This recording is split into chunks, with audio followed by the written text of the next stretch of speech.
you know, she is just that crazy to have the phone like not all connected and stuff. But I get what you're saying, and I'm like, oh, okay, fair enough. Yeah, that's what I think. I think it's, you know, I think she's because of her history of all this kind of manipulation, and, you know, it kind of goes into it when it shows the clips of the newspaper clippings that he discovers. You know, it's nurse becomes new head of maternity ward, and next to it is an article about how, you know, another doctor has died or something like that. So it's all that kind of like, you know, so it was set up. This is what I did to get to this point. Yeah. So she is all about manipulation, you know, she knows how to get what she wants. I thought that was just literally just the MacGuffin there sort of thing, you know. But no, I'm wrong. Well, but this is just my my take on it, you know, that's how that's I've a brilliant take on it. Well, thank you very much. Can we talk about some of the claustrophobic aspects of the film? Of course. And the tension? Because this is... Granted, yes, it's mostly shot in just one room. I mean, of course, you have the outside shots of the sheriff, Buster. Oh, I love Buster. Buster is one of my favourite, like, Stephen King characters. Yeah, he's great. I know that sounds silly, but I just think he's really good. Yeah. I want him as my dad, you know? Sorry, Dad. I love you, Dad, real life Dad. But Buster is awesome, you know? And I like his relationship with, what's her name? Virginia. His wife, yeah. His wife, yeah. Which, the way they're in the car, and she's stroking his leg, and he's like, whilst you're in this car, we abide by the rules. Sorry, I wanted to talk about claustrophobia, and I've ended up talking about Buster and his wife. Right, claustrophobia. Talk to me, Freya. Well, it is obviously claustrophobic, in the sense that Paul is confined to the one room. Yeah. But also in the sense that... he is reliant on his captor, basically. You know, he is in this situation where not only is he being held against his will, he also can't really do anything about it, and he has to kind of play along as much as possible because he relies on Annie for food, for... you know, if he needs the bathroom. Yeah, for the medication, for everything. Yeah. So, yeah, it's very, very... It's a horrible, horrible thought. And obviously, you know, there's no one around. He is, you know, he's in full view of the window where he can see nothing but, you know, countryside and snow. Well, that's this is something that Stephen King does quite a lot in his books. Anything that mentions snow or blizzards in his book, that's to add the claustrophobia, because it closes people in. Yeah. You know, and there's absolutely nothing you can do to stop it, and it just happens and you're stuck. Yeah, so and like it's with The Shining. Yeah, exactly, The Shining. Even in like Dreamcatchers, and like I think there's something else, I can't remember which it is. But yeah, he uses snow as a way to entrap people. Yeah. Which is brilliant. Yeah. You know, of course. And then the tension in this film. Yeah. Oh. Yeah. I mean, we watched Borat, the sequel. I'm not going to bother saying the title of it again. That was tense in a completely different way. That was an awkward tension. Well, that's the cringy kind of, you know. And then we watched Misery, which is a very tense film. Well, there's the whole after she started reading Misery's Child, which, you know, she's professed how much the character of Misery means to her, and she's reading this book where the character dies, and there's this real tension that, you know, she is reading the book, progressing through the book, and he knows, because she's already kind of revealed her snapping temper. Yeah. He knows that it's not going to be good when she gets to that point and realises, and it all culminates in the, you know, you know, and he is that lying dirty birdie. Yeah, and it is kind of like he's constantly waiting for the next eruption. Yeah. Essentially, from Annie. And, you know, she has this brilliant split personality where she's like, oh dear, oh goodness, oh. And then she's also just completely unhinged. Yeah. So it's very, very tense. Very tense. It is very tense. And she has, Kathy Bates has this wonderful face that just changes completely. She looks so sweet and friendly, and then it just drops. Yeah. And she has this blank stare, and then this fury is just, brilliant performance. Really, really good. Well, obviously, throughout the film, it's different emotions that Annie shows, should we say. Like, for instance, so the happiness, the helpfulness, the sympathy that she's given Paul. And then you see, like, the bits where she's completely down and she's talking about the gun. And she's saying, maybe next time I'll put bullets in them, that sort of thing. And then you see the bit where she's absolutely furious, where she's absolutely apologetic. And I will say that Kathy Bates won an Oscar for this film. Oh, it's deserved. Of course, yeah. It's so deserved. Well, we've spoken about Annie. Let's talk a little bit about Paul. Yes. Because James Caan is very good in this. Yes. I also don't have massive sympathy for him because he's a little bit of a jerk. Not a massive jerk, but not that fame's gone to his head or anything like that. But he's ungrateful for yes what he's got. He doesn't like his own books. Yeah. He obviously doesn't. He obviously has written something that brings people joy, but that doesn't mean anything to him. And he's decided he's. Obviously it's he's above romance novels. He's above it, yeah. And it's just a bit unfair to It's like he looks down on Annie for liking the work that he doesn't think is any good. And for being a fan. For being a fan, yeah, exactly. Yeah, it's like, yes, I feel sorry for him being in that situation, but also, as it goes on, I do kind of think he's a jerk. Definitely.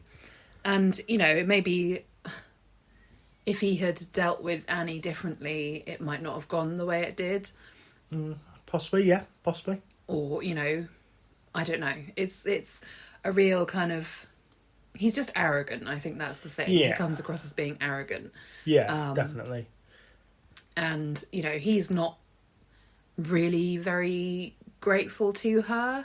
No. Before everything obviously turns a bit crazy.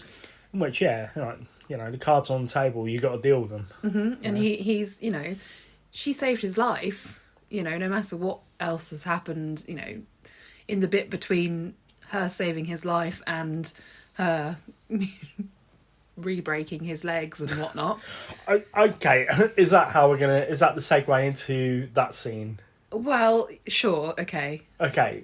So, I'm going to flat out say my favourite scene is the hobbling scene. This is your favourite scene? It is. There's reasons. Okay, give me your reasons. The reasons, number one, it's not a particularly gory film. No. Nor would anybody put this in a gore factor film category. No. But my God, that hobbling scene is horrendous. It is, is. And it's squirmy. But the music behind it, the monologue that Annie says about the diamond miners when they were caught stealing, and jeez. Do you want to explain what the hobbling is? No. I think people can guess. No, for anybody who hasn't seen Misery, I apologise for all the spoilers for a start. Mm-hmm. There is a part where Annie discovers that Paul has been getting out of bed and has been looking around the house. Yeah. She straps him down to the bed. She then spreads his legs apart, puts a block of wood between his legs, horizontally. Yeah, between his ankles, basically. Yeah. And then gets a sledgehammer and introduces the sledgehammer to his feet. Yeah, to his ankles. Both of them. Yes. It's not a pretty sight. But it's not actually that gory, but it's not gratuitous, and actually it only shows one of them being done. I will say the book is no, we're not talking about book, but the book is much different, and also gorier. I will say that the book is much your mind. Yeah, your mind, fills in the imagery for you, and that I tend to find is much worse. Yeah, well, in the book, she uses an axe to cut off one of his feet, and then later on, I think she cuts off one of his thumbs. Oh, yes. Which, as a writer, that kind of sucks, doesn't it? I mean, you don't really need your thumbs for if writing. you're holding a pen. Oh, yeah, but, he uses a typewriter, he'll be fine. I know, but you're still going to use a pen, Yes, and, picking up forks, that sort of thing. Exactly. But yeah, it's very... It's just unpleasant. It is. It's not nice at all. And I kind of have a thing about... ankles. Ankles, yeah. In a sexy way? No, in a kind of like... I was going to say, didn't you liked it for a whole different reason? No, God. No, there's a few... Very few things that really make me squirm, but ankles breaking is one of... anything happening to someone's Achilles tendon, anything like that, just... Ugh. Well, Stephen King, Pet Sematary. Yep. Yeah. Yeah. So that was unpleasant. Not too bad though. It wasn't close up enough for me to really be bothered by it. Fair enough. What's your favourite scene? My favourite scene is actually the first scene where you really see the unhinged Annie. Okay. So she started reading Paul's new manuscript, not the Misery book, but the one he's just finished writing. And she gets upset because there is swearing in it. And she gets so irate she ends up spilling the soup that she's feeding to him. And actually that's where my favourite line comes from as well. Same scene. Go on then. So, she's getting irate and about the profanity. And she says... After he says, oh, that's just how people talk. And she disagrees and says, what do you think I say when I go to the feed store in town? Oh, now, Wally, give me a bag of that effing pig feed. And 10 pounds of that bitchly cow corn. And the bag, do I tell Mrs. Bollinger? Oh, here's one big bastard of a cheque. Give me some of your Christing money. Christing money. Yeah. And I just, that's one thing about... Christing money. Christing money. The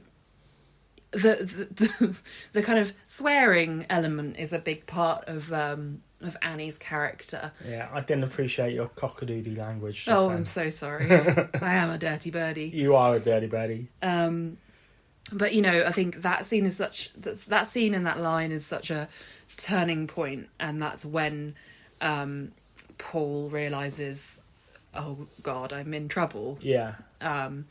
And yeah, it's a really brilliant outburst, and Kathy Bates does the kind of outbursts really well. Oh, she's scary. She is terrifying. She is. I mean, there are aspects of her character that I feel quite sorry for. I'm glad you said that. I completely agree. Yeah. So there's a backstory behind her, which won't go into full details because it's in the book and briefly mentioned in the film, I think. I can't remember. But yeah, I do kind of sympathise for her because she's not this horrendous monster like Pennywise the Clown is. No. She is unhinged. She has mental health issues. Yeah, absolutely. Which it's sad. Yeah. Plus she's isolated herself away from many people, so she can't get help for this. And it is sad, but then of course the flip side to that is that she's fucking nuts.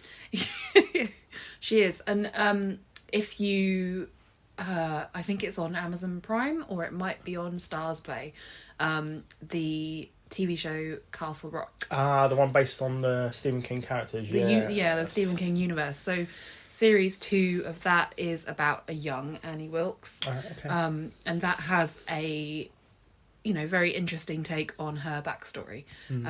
Stars the girl from I can't remember her name, the friend in Mean Girls.